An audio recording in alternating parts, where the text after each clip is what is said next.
পরোটা তো অনেক খেয়েছেন, একবার এই দই দিয়ে বানানো পরোটাটা ট্রাই করে দেখুন। বাকি সব পরোটা কিন্তু ভুলে যাবেন। এটা যেমন টেস্টি খেতে, ঠিক তেমনই বানানো ততটাই সহজ। আর এটা এতটাই নরম আর সফট হয় যে এটাকে যদি আপনি দুদিনও রেখে দেন তাও কিন্তু এই একইভাবে নরম আর খুবই সফট থাকবে। আর এই পরোটাটা একটু আলাদা খেতে নর্মাল পরোটার থেকে, আর খুবই সফট, নরম আর দারুণ টেস্টি। তো একবার হলেও ট্রাই করে দেখতে পারেন। তো ভিডিওটা ভালো লাগলে অবশ্যই আমার চ্যানেলটিকে সাবস্ক্রাইব করতে ভুলবেন না। তাহলে চলুন রেসিপিটা স্টার্ট করা যাক। প্রথমেই আমি এখানে 1 কাপ টক দই নিয়ে নিয়েছি। আপনারা যে কোনো বাটি বা কাপের মেজারমেন্ট করে নিতে পারেন। আর দিয়ে দিলাম 1/2 কাপ পরিমাণ দুধ, আর 2 চামচ চিনি দিয়ে দিচ্ছি। দিয়ে এটাকে খুব ভালোভাবে মিশিয়ে নেব। চিনির পাউডার দিলে বেশিক্ষণ মেশানোর দরকার নেই, আর যদি গোটা চিনি দেন সেক্ষেত্রে 1 মিনিট একটু মিশিয়ে নিলেই কিন্তু চিনিটা খুব সহজেই গলে যাবে। তারপর এর মধ্যে 2 টেবিল চামচ দিয়ে দিচ্ছি সাদা তেল, দিয়ে আবার ভালো করে মিশিয়ে নিচ্ছি। আর দুধটাকে আমি আগে থেকেই জাল করে রেখে দিয়েছিলাম, আর একদম নর্মাল যখন টেম্পারেচারে এসছে, না গরম না ঠান্ডা, তখন দিয়েছি। আর দইটাও কিন্তু ঠিক একই নর্মাল টেম্পারেচারে দিতে হবে।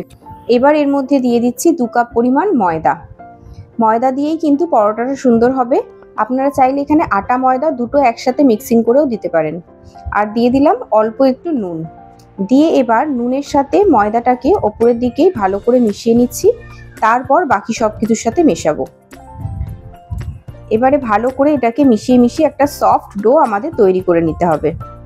আর যদি আপনাদের দইটা আগে থেকে ফ্রিজে রাখা থাকে সেক্ষেত্রে কিন্তু আগে থেকে বার করে রাখবেন, অথবা একটু গরম জলের মধ্যে দইটা বাটি করে নিয়ে বসিয়ে রাখলে খুবই সহজে কিন্তু তাড়াতাড়ি নর্মাল টেম্পারেচারে এসে যাবে। তারপর ব্যবহার করবেন। একদম কিন্তু দুধ দই এখানে কোনোটাই ঠান্ডা বা গরম ব্যবহার করা যাবে না। এবার খুব ভালো করে মেখে নিচ্ছি। যদি বেশি চিটচিটে লাগে একটু ময়দা অ্যাড করতে পারেন, আর বেশি হার্ড লাগলে একটু দুধ বা জল দিয়ে আবার ভালো করে মেখে নিতে পারেন। খুবই সফট একটা ডো রেডি হয়ে গেছে।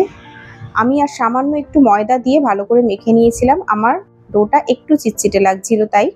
এবার ওপর থেকে ভালো করে তেল দিয়ে কভার করে দিলাম।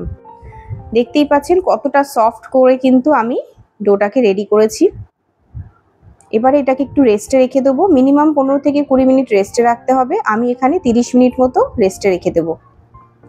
আপনাদের হাতে সময় থাকলে কিন্তু আরও বেশি সময়ও রাখতে পারেন।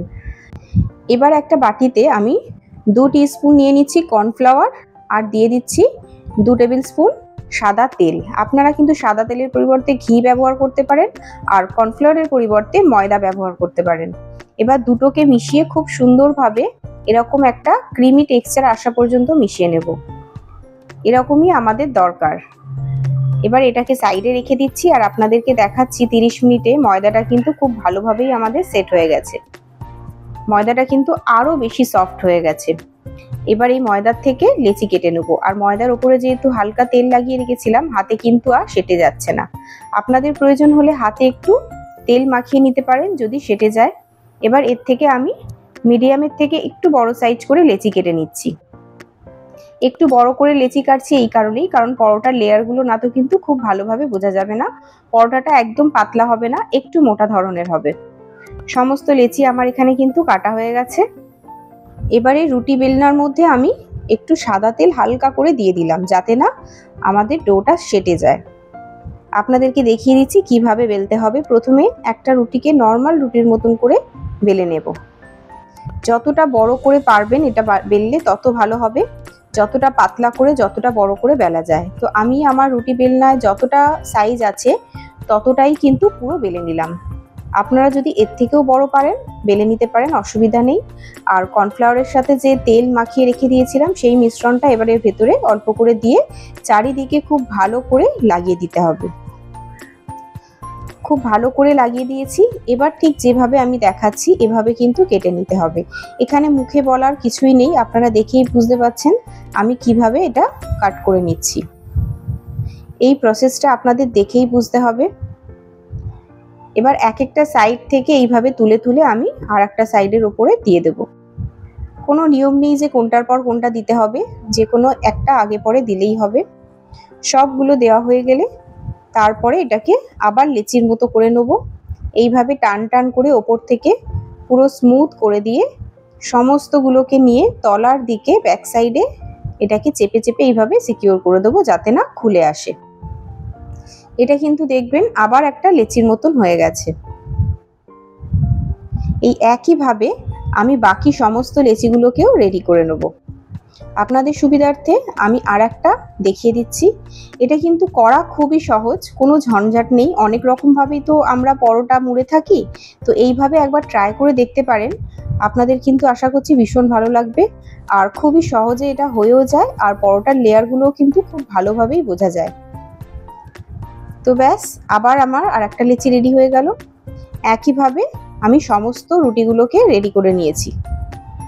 এবার এর মধ্যে থেকে একটা লেচি নিয়ে একটু হালকা হাতে এটা কিন্তু বেলে নিতে হবে। খুব বেশি জোর এর উপর প্রয়োগ করা যাবে না, না তো কিন্তু ভেতরের লেয়ারগুলো ভালো আসবে না। দেখতেই পাচ্ছেন আমি আলতু করে কিন্তু বেলে নিয়েছি, আর একটু মোটা করে বেলতে হবে। খুব বেশি পাতলা করলেও কিন্তু লেয়ারগুলো ভালো বোঝা যাবে না। তো আমার একটা বেলা রেডি হয়ে গেল, একটু মোটা রেখেই বেলেছি। এবার এটাকে সেঁকে নেব। তার জন্য আমি এখানে প্যানটাকে আগে থেকেই গরম করে নিয়েছি। এবার তাওয়ার মধ্যে রুটিটা দিয়ে লো ফ্লেমে খানিকক্ষণ রেখে দিয়ে আবার এক পিঠ উল্টে নেব, দিয়ে আর এক পিঠে আমি অয়েল ব্রাশ করে দিচ্ছি। এই পরোটাগুলো কিন্তু কোনোভাবেই ছাকা তেলে ভাজার দরকার নেই, বা খুব চপচপে তেলে ভাজারও দরকার নেই। হালকা করে অয়েল ব্রাশ করলেই কিন্তু খুব সুন্দর হবে, কারণ খুব বেশি মচমচে পরোটা আমাদের দরকার নেই। আমরা একটা সফট একটা পরোটা কিন্তু রেডি করছি। আর সারাক্ষণ কিন্তু গ্যাসটাকে লো থেকে মিডিয়ামের মধ্যেই রাখতে হবে। পুরো লো ফ্লেমে যদি পরোটাটা সেকেন, সেক্ষেত্রে কিন্তু পরোটাটা অনেকটা বেশি মচমচে হয়ে যাবে, তখন আর খুব সফট হবে না। তাই এটাকে মিডিয়াম ফ্লেমে এনে আমি সেঁকে নিচ্ছি। প্রথম দিকে লো রাখবো, তারপরে মিডিয়াম ফ্লেমে এনে পুরো পরোটাটা সেঁকে নেব। এরকম যখন গোল্ডেন ব্রাউন কালার এসে যাবে আর খুব ভালোভাবে সেঁকা হয়ে যাবে, এইভাবে প্রেস করে করে সেঁকে দিচ্ছি, যাতে আমাদের পরোটাটা একটু মোটা আছে, খুব ভালোভাবে সেঁকা হয়ে যায়। ব্যাস, পরোটা কিন্তু রেডি হয়ে গেছে। খুব সুন্দর একটা রঙও এসে গেছে। একইভাবে সব পরোটাগুলো আমি সেঁকে নেব। আর পরোটা সেঁকে নেওয়ার পর ঠিক গরম থাকতে থাকতেই পরোটাটা কিন্তু 1 থেকে 1.5 মিনিটের মধ্যেই এইভাবে একটুখানি মেরে নিতে হবে। তাহলে কি হবে, পরোটাটা খেতেও সুন্দর লাগবে, আর ভেতরের যে লেয়ারগুলো আছে সেগুলো কিন্তু পারফেক্টলি খুব ভালোভাবে বোঝাও যাবে। দেখতেই পাচ্ছেন কত সুন্দরভাবে কিন্তু প্রত্যেকটা লেয়ার পর্দার মতো আলাদা আলাদা হয়ে গেছে। একইভাবে আমি প্রত্যেকটা পরোটা গরম থাকতে থাকতে পরোটাটা জাস্ট তাওয়া থেকে নামিয়ে 1 থেকে 1.5 মিনিট মতো রেখে দিয়েই তারপরেই এটাকে কিন্তু একটু এইভাবে পিটিয়ে নিতে হবে, ঠিক যেমন পেটাই পরোটাগুলো তৈরি করে।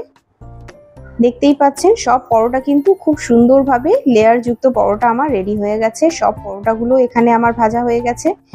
পরোটাটা এত সুন্দর খেতে, আপনাদের কি বলবো। একবার না খেলে, একবার না ট্রাই করলে আপনারা বুঝতে পারবেন না এর টেস্ট কতটা সুন্দর।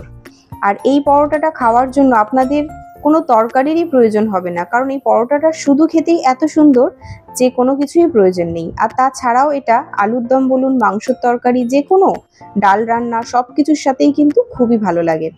তো একবার হলেও আমি তো বলবো আপনারা ট্রাই করে দেখতে পারেন। আর সমস্ত পরোটাগুলোই দেখতে পাচ্ছেন এখানে কত সুন্দরভাবে আমার নরম তুলতুলে আর লেয়ারযুক্ত তৈরি হয়ে গেছে। আমার এখানে টোটাল 8টা পরোটা রেডি হয়ে গেছে। দেখেই বুঝতে পাচ্ছেন আমার আর মুখে কিছুই বলার নেই। পরোটার প্রত্যেকটা লেয়ার কিন্তু আলোকেই টানলেই খুলে আসছে, আর দেখলেন হাত দিয়ে হালকা করে টানতেই কিন্তু এটা ছিঁড়ে গেল।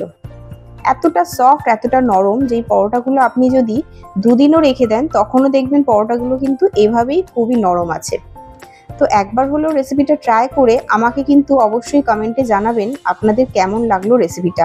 আর ভিডিওটা ভালো লাগলে অবশ্যই কিন্তু আমার চ্যানেলটিকে সাবস্ক্রাইব করে দেবেন, আর পাশে থাকা বেল আইকনটি চেপে দেবেন, যাতে আমার রেসিপি ছাড়ার পর সবার প্রথম আপনাদের কাছে পৌঁছে যায়। আর এরকমই নতুন রেসিপির সাথে আবার দেখা হবে নেক্সট ভিডিওতে। ততক্ষণের জন্য সবাই খুব ভালো থাকবেন। আজকের মতো এতটাই, টাটা।